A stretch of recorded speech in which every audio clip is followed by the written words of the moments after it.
បាទថ្ងៃនេះខ្ញុំចង់ប្រាប់ពីវិធី screen record នៅលើអេក្រង់ទូរស័ព្ទរបស់យើងអាចធ្វើបានទាំងនៅលើទូរស័ព្ទម៉ាក Android និងទូរស័ព្ទម៉ាក iPhone ដែលមានកម្មវិធីនោះស្រាប់នៅលើទូរស័ព្ទដៃតែម្ដងឬមួយបើសិនជាយើងមិនមានទេយើងអាចធ្វើនៅលើកម្មវិធីបាទដូចនៅចំណុចនេះខ្ញុំទាញចុះក្រោមនៅលើទូរស័ព្ទ Android របស់យើងគឺវាមានកម្មវិធី screen record ហើយស្រាប់បើសិនជាយើងចង់ប្រើកម្មវិធីផ្សេងទៀតអាច down នៅក្នុងកម្មវិធី App Store បានដើម្បីកុំឲ្យខាតពេលយូរយើងចូលទៅក្នុងកម្មវិធី App Store ដើម្បីវាយកម្មវិធីនេះចូលតែម្ដងសម្រាប់ screen record នៅលើទូរស័ព្ទរបស់យើងវាងាយស្រួលសម្រាប់កាត់ត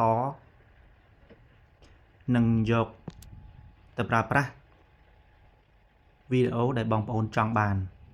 ពេលដែលបងប្អូនវាយអក្សរ X recorder ហ្នឹងទៅកម្មវិធីហ្នឹងទៅវាឲ្យយើង install ដូច្នេះយើងចាប់ផ្ដើមចូលទៅ install នៅកម្មវិធីនេះតែម្ដងគឺកម្មវិធី screen recorder យើងចុចពាក្យថា install វាទៅបើយើងឃើញកម្មវិធីនេះហើយយើងចុចពាក្យ install ពេលដែលយើង install វានឹងដើររហូតដល់ 100% ហើយបើសិនជាបងប្អូនមានអ៊ីនធឺណិតលឿនវានឹងដើរលឿនបើសិនជាវា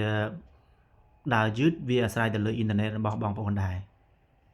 វា slow ឬមួយក៏វាលឿនវាអាស្រ័យទៅលើអ៊ីនធឺណិតបងប្អូននៅផ្ទះឬមួយក៏អ៊ីនធឺណិតទូរស័ព្ទដៃរបស់បងប្អូនបាទឥឡូវវាបានដល់ 60% ហើយឥឡូវយើងរងចាំវា 100% ដើម្បីយើងចូលទៅប្រើប្រាស់កម្មវិធីហ្នឹងនឹងចុចនៅកម្មវិធីខ្លះដើម្បីងាយស្រួលប្រើប្រាស់ឥឡូវវាកំពុងតែ install ជិតចប់ហើយបាទ install ចប់រួចរាល់ហើយដូច្នេះយើងចុចវា open ពេលដែលយើង open យើងចូលទៅក្នុងកម្មវិធីគឺយើងចុចខ្វែងនេះទៅបាទហើយវានឹងប្រាប់យើងនៅទាំងមួយវាឲ្យយើងចុចតាមវាហ្នឹងយើងចុចតាមវាទៅគ្រាន់តែយើងបើកវាឲ្យ on មកពី off ទៅ on មកបាទយើង scroll ឡើងទៅលើទៅយើងរកមើលពាក្យ X record បាទឥឡូវរកអត់ទាន់ឃើញមិនមិញដូចឃើញនៅក្រោមហើយយើងអស់ចូលទៅក្រោមទៅយើងចូលកន្លែងពាក្យ X record ហ្នឹងវាដាក់ no ដូច្នេះយើងនឹងដាក់កន្លែង display over other app ហ្នឹងយើងបើកវាមកហើយយើងបិទវាយើង allow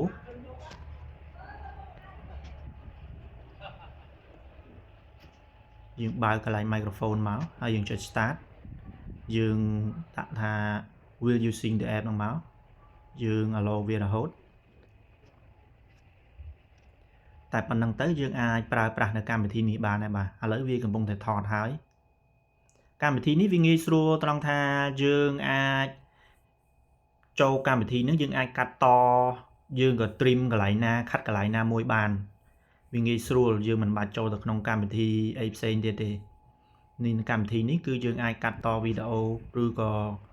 អ្វីដែលយើងចង់បាននៅក្នុងកម្មវិធីនេះតែម្ដងវាងាយស្រួលប្រើជាងកម្មវិធីនៅក្នុង phone យើងស្រាប់ដូច្នេះខ្ញុំសង្ឃឹមថាបងប្អូនទាំងអស់គ្នានឹងយល់ហើយនឹងធ្វើទៅវាស្រួលឬក៏ពិបាកឬមួយក៏បងប្អូនចង់បានកម្មវិធីអ្វីផ្សេងទៀតឆ្ងល់អីអាចcomment ឬក៏សួរមកខ្ញុំបាទវិញបានហើយបើសិនជាបងប្អូនពេញចិត្តនៅ